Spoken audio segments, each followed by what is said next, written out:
चलिए देखिए, अब हम यहाँ पे देखेंगे नेचर ऑफ रूट्स कि जो हमारी क्वाड्रेटिक इक्वेशन होती है उसके नेचर ऑफ रूट्स कैसे होते हैं। तो यहाँ पे आप एक टर्म पढ़ेंगे डी। डी का मतलब यहाँ पर होता है डिस्क्रिमिनेंट।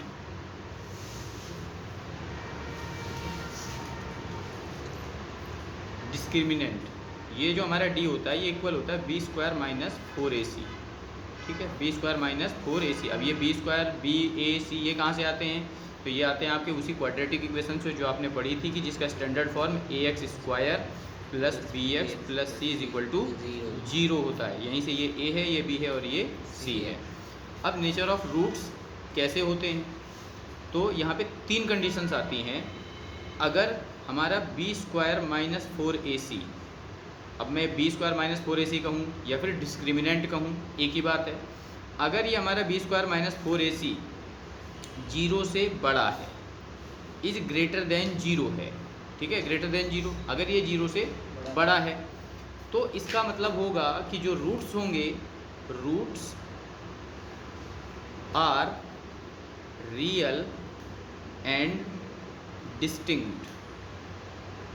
डिस्टिंक्ट का मतलब आप कह सकते हैं कि डिस्टिंक्ट का मतलब डिफरेंट, कि डिफरेंट मतलब अलग अलग। जो रूट्स होंगे वो रियल होंगे और डिफरेंट होंगे।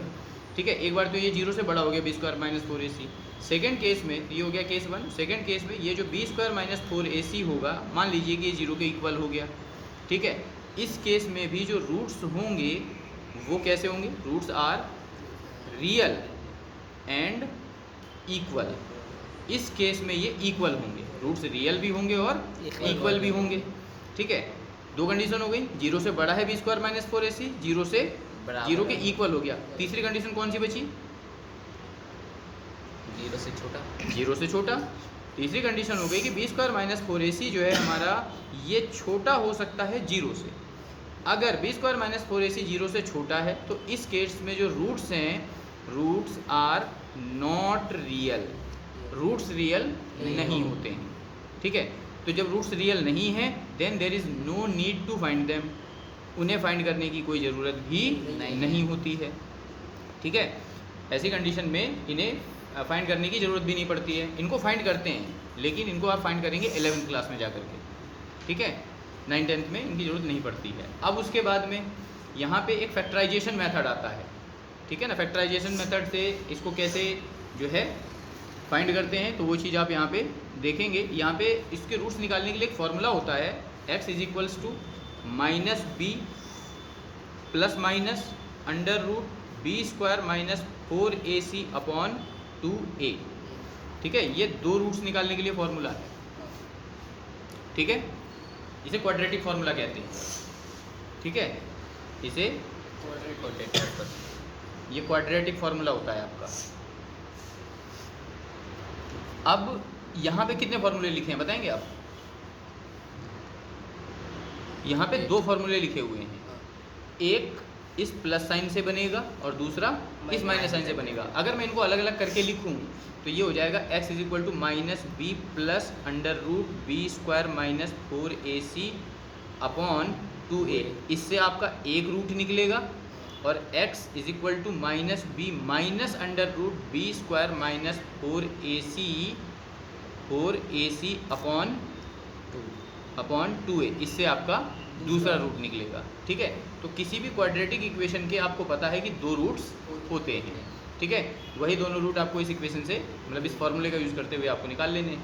शॉर्ट में हम इस फॉर्मूले को इस तरह से लिखते हैं, प्लस और माइनस दोनों एक साथ लगा के लिख देते हैं। ठीक है, टाइम पढ़ने पर हम एक बार प्लस साइन का यूज़ करते हैं और एक बार माइनस साइन का।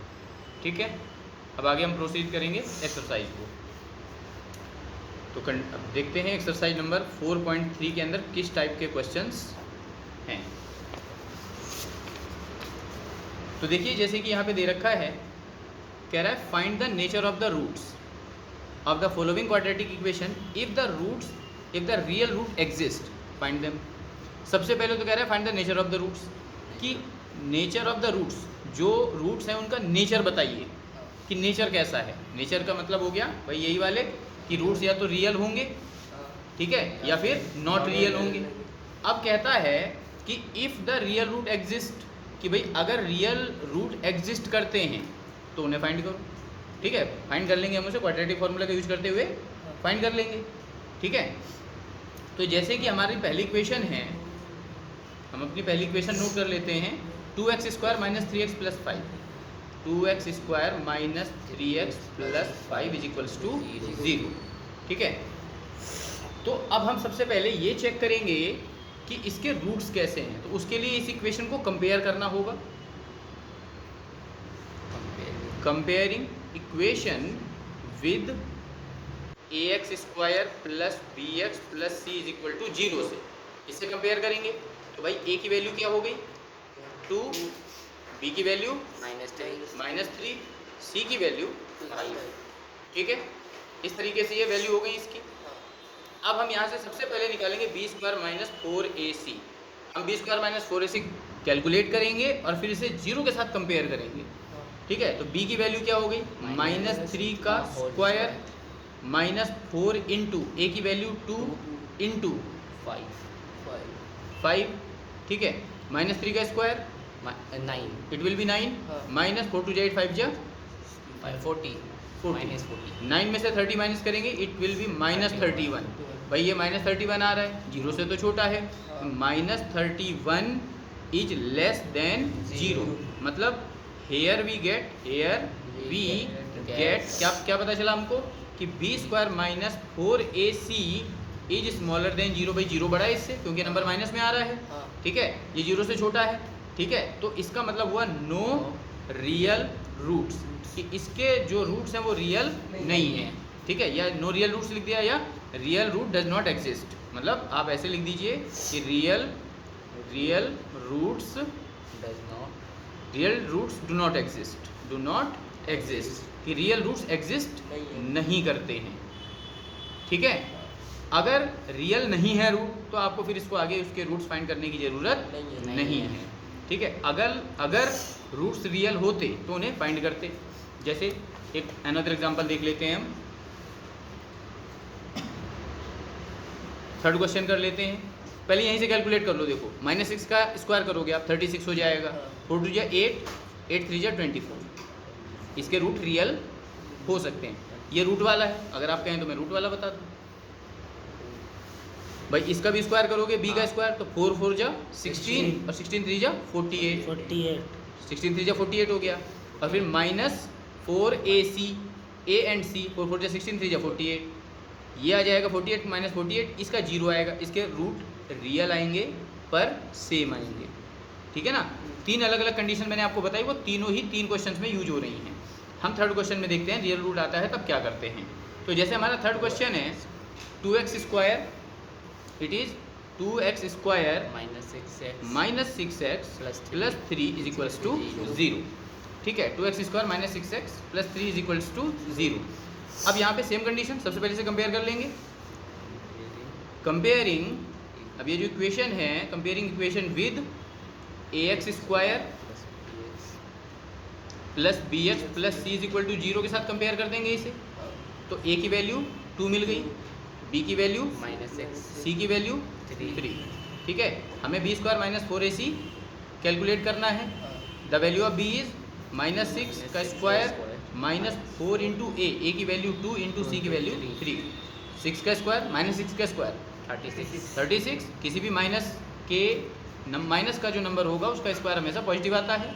ठीक है, -4 2 जा 8, 8 3 जा 24। ठीक है, अब इसमें से माइनस करोगे 12 आ गया। तो यहाँ पे ये जो आपका जो भाई, अब देखिए ये जो 12 है, सिंस भाई 12 जो है ये ग्रेटर देन 0 है, मतलब कि b स्क्वायर माइनस 4ac हमारा ग्रेटर देन 0 हो गया। इसका मतलब क्या हुआ? इसका मतलब हुआ roots are real and distinct का मतलब होता है डिफरेंट, कि जो रूट्स हैं वो रियल भी हैं और अलग अलग हैं। ठीक है, अब अगर रूट रियल हैं तो हमें उसे फाइंड भी करना है। ठीक है, तो फाइंड करने के लिए हम अपना फॉर्मूला यूज करेंगे, कौन सा? We will use x is equals to -b plus minus under root b square minus 4ac upon 2a। ठीक है, abc की वैल्यू हम पीछे निकाल ही चुके हैं। ठीक है, अब देखिए इस फॉर्मूले में -b होता है। यहाँ पे अक्सर गलतियों के चांसेस बहुत ज़्यादा हो जाते हैं। क्यों? वो इसलिए क्योंकि b की वैल्यू आप देखिए यहाँ पे माइनस में 6 लिखी हुई है, ठीक है। b की वैल्यू जो है यहाँ पे -6 है। b की वैल्यू माइनस में 6 है। अब क्या करते हैं, वहाँ पे ऑलरेडी फार्मूले में माइनस लगा हुआ है, ठीक है, और एक माइनस यहाँ भी लगा हुआ है। कई बार ऐसा होता है कि सिर्फ एक ही माइनस का साइन लगाया जाता है, ठीक है, और एक माइनस छूट जाता है। अब होता क्या है, देखिए यहाँ पे माइनस का b है, हेयर इज माइनस b, तो ये माइनस का साइन हमको लगाना है। अब जो भी b की वैल्यू उसे ब्रैकेट में लिखी है, तो b की वैल्यू क्या थी, -6 थी, ठीक है। तो -6 इस तरीके से लिखा जाएगा। फिर प्लस माइनस का साइन लगाएंगे, √b² - 4ac। अब आप अगर देखें तो आपने b² - 4ac की वैल्यू यहाँ पे 12 निकाल ली है, ठीक है। आप चाहो तो इसे लिख सकते हो डायरेक्टली, ठीक है, या आप दोबारा वैल्यू निकालना चाहते हैं फिर से वैल्यू लिख करके, तो आप वो कर सकते हैं, ठीक है।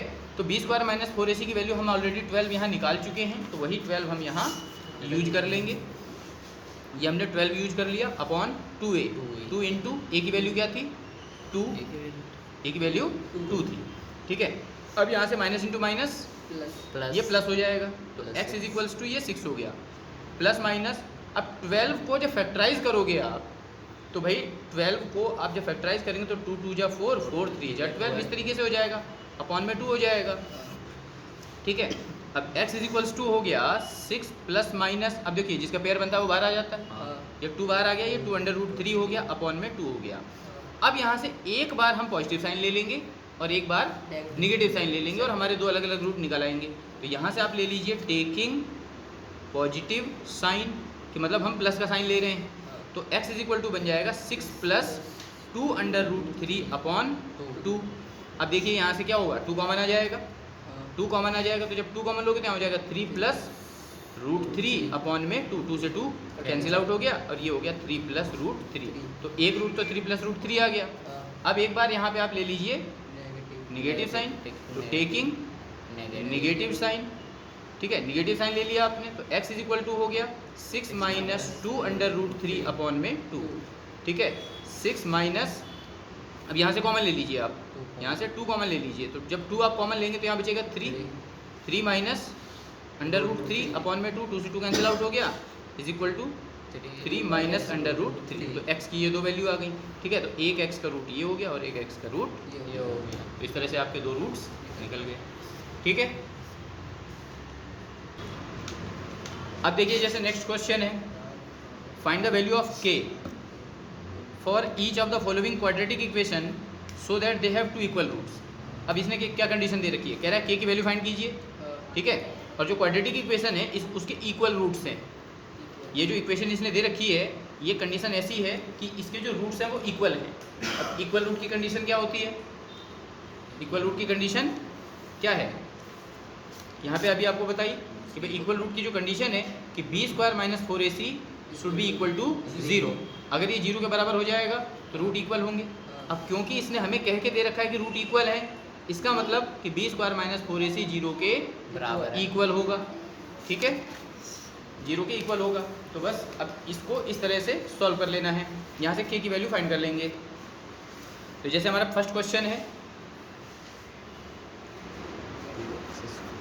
जैसे पहला क्वेश्चन है 2x² + kx + 3 = 0।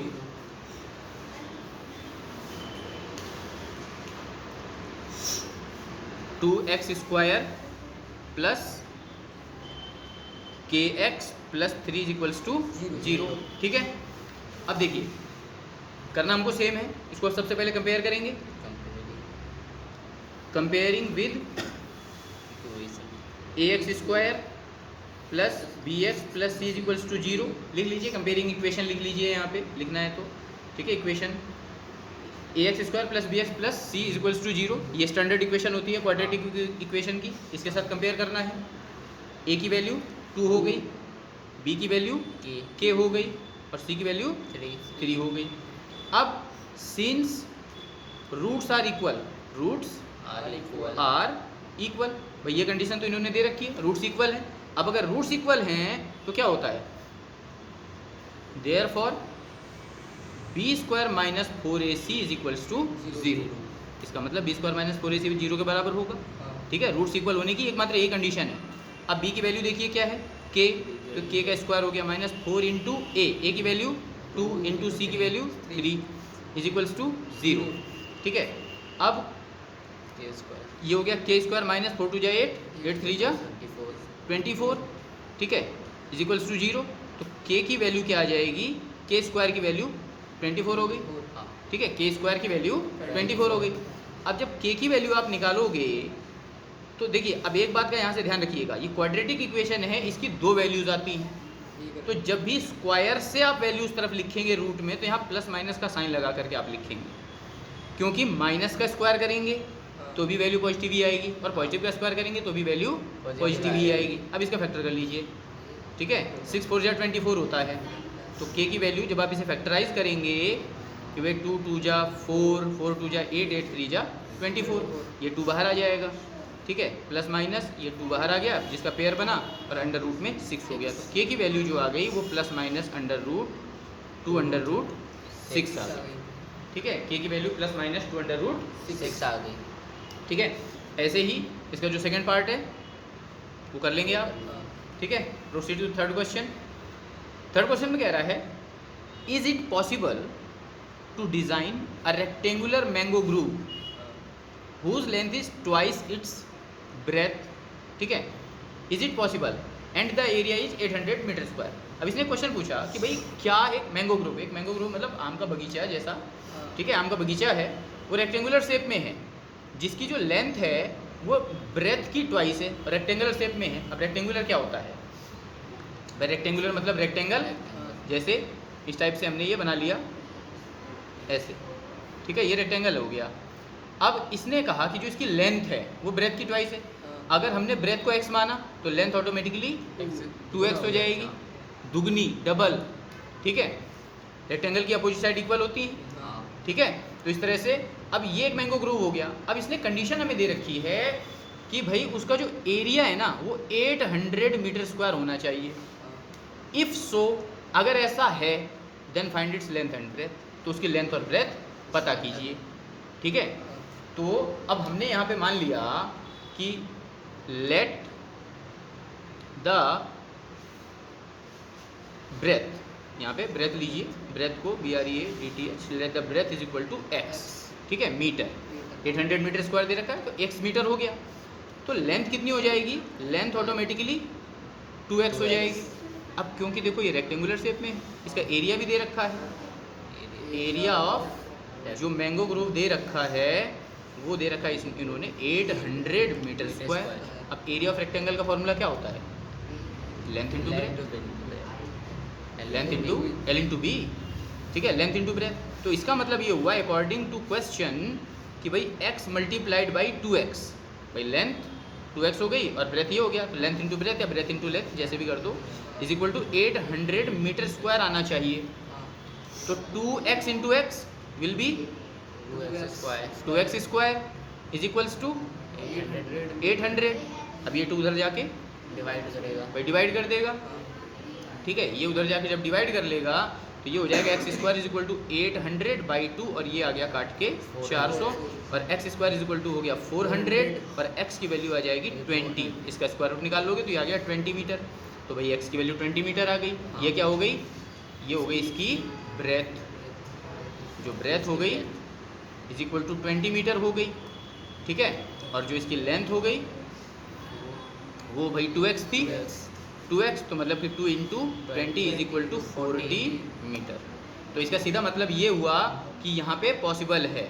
ठीक है, यस इट इज़ पॉसिबल। ठीक है, कि इसको बनाना पॉसिबल है। भाई जब हमारी लेंथ ब्रेथ आ जाएगी उसके बाद ही हमें पता चलेगा कि ये पॉसिबल है इसको बनाना, अदरवाइज पॉसिबल नहीं है। ठीक है, तो हमने जो कंडीशन यहाँ दे रखी थी उसी को सेटिस्फाई कर दी। क्वेश्चन में बोला गया था कि क्या आप एक ऐसा मैंगो ग्रूव बना सकते हैं जिसकी जो लेंथ है वो ब्रेथ की ट्वाइस होनी चाहिए, दुगनी होनी चाहिए, और उसका एरिया 800 मीटर स्क्वायर होना चाहिए। क्या किया हमने, एक मैंगो ग्रूव बनाया एक रेक्टेंगल शेप में, जिसकी ब्रेथ को हमने x एज्यूम कर लिया, तो लेंथ 2x हो गई क्योंकि डबल थी विड्थ की। एरिया ऑफ मैंगो ग्रूव जो है 800 मीटर स्क्वायर दे रखा है, तो length into breadth x into 2x is equal to 800 metre square, ये हो गया 2x स्क्वायर। 2 800 को डिवाइड करेगा, लेफ्ट हैंड साइड में मल्टीप्लाई कर रहा है तो राइट हैंड साइड में जा करके डिवाइड करेगा, 400 आ गया, x स्क्वायर की वैल्यू 400 हो गई, और 400 का स्क्वायर रूट 20 होता है। ठीक है, आपने याद किए हैं 20 तक स्क्वायर रूट तो याद ही किए हैं, 30 तक किए हैं, हाँ, तो 30 20 का स्क्वायर 400 होता है, हाँ, ठीक है, तो 400 का स्क्वायर रूट 20 हो गया, तो ब्रेथ इसकी 20 आ गई और लेंथ 40 आ 40 आ गई। गई। जब लेंथ और ब्रेथ हमारी आ गई तो इसका मतलब ये सिचुएशन पॉसिबल है, ठीक है। Next question is, next question के लिए अब नेक्स्ट क्वेश्चन क्या दे रखा है, देखिए, is the following situation possible. अब यहाँ पर भी वही चीज़ पूछ रहा है, अब मैं क्वेश्चन एक्सप्लेन कर रहा हूँ, बाकी दोनों क्वेश्चन सॉल्व आप करेंगे, ठीक है। यहाँ कहता है कि if is the situation possible, if so determine there percentages. क्या सिचुएशन पॉसिबल है, अगर पॉसिबल है तो उनकी परसेंटेजेस बताइए, बताना है। ठीक है। The sum of the ages of two friend is 20 year. भाई मान लो दो फ्रेंड हैं ए और बी, उनकी जो एज का सम है ना वो 20 ईयर है, तो अगर हमें ठीक है। एक की एज पता चल जाएगी तो दूसरे की ऑटोमेटिकली निकल जाएगी। हाँ। भाई एक की एज अगर 5 साल है तो दूसरे की कितनी हुई, 10 साल 20 माइनस 5, हाँ। क्या बात है, दोनों की एज का सम 20 ईयर है और एक की 5 साल है तो दूसरे की 10 साल होगी। दिमाग कहाँ है तुम्हारा। दो फ्रेंड हैं, दोनों की एज का सम 20 है, तो भाई एक की एज अगर 5 ईयर हुई तो दूसरे की एज 20 में से माइनस करके निकाल लेंगे। तो अगर हम एक की एज को x ईयर मानते हैं तो दूसरे की ऑटोमेटिकली 20 माइनस एक्स हो जाएगी, ठीक है। 4 ईयर्स एगो, 4 साल पहले, 4 साल पहले the product of their ages in years was 48। 4 साल पहले की एज निकाल लेंगे, और पहले की एज निकालने के लिए यहाँ पे जो x और 20 माइनस एक्स लेंगे वो आप लेंगे प्रेजेंट एजेस, ठीक है। लिख के दिखा देंगे, let two friends, let A and B are two friends, ठीक है। Let the present age of A x years, present age of B 20 minus x years. बस अब इनके 4 साल पहले की एज निकालनी है, तो x माइनस 4 और 20 माइनस एक्स माइनस 4 हो जाएगी। दोनों का जो प्रोडक्ट है वो 48 है, सॉल्व करके देख लेना। अब उसका जब आप डिस्क्रिमिनेंट निकालेंगे D, B square minus 4ac निकालेंगे, अगर वो 0 से छोटा आता है तो रूट एग्जिस्ट नहीं करते, और अगर रूट एग्जिस्ट नहीं करेंगे तो कंडीशन पॉसिबल नहीं होगी। अगर रूट एग्जिस्ट करते हैं तो कंडीशन पॉसिबल होगी। क्लियर। अगला क्वेश्चन है, is it possible to design a rectangular park of 80 metre, perimeter 80 metre. कह रहा है कि क्या ऐसा पॉसिबल है कि एक रेक्टेंगुलर पार्क हो जिसका पेरीमीटर, ये 3 की जैसा ही है, देखो रेक्टेंगुलर पार्क है यहाँ पे भी, यहाँ मैंगो ग्रुप था, यहाँ पार्क है, जिसका पेरीमीटर 80 मीटर होना चाहिए और उसका एरिया 400 मीटर स्क्वायर होना चाहिए। अगर ऐसा है, अगर ऐसा पॉसिबल है तो लेंथ और ब्रेथ बताइए, ठीक है। लेंथ को x मान लेना और ब्रेथ को y मान लेना, कोई दिक्कत नहीं है। उसका पेरीमीटर निकाल देंगे, 2 + b होता है, या l और b ही रहने देना, पेरीमीटर निकालोगे एरिया निकालोगे, ठीक है। सॉल्व करके देखना, नहीं आएगा तो बता देंगे, ठीक है।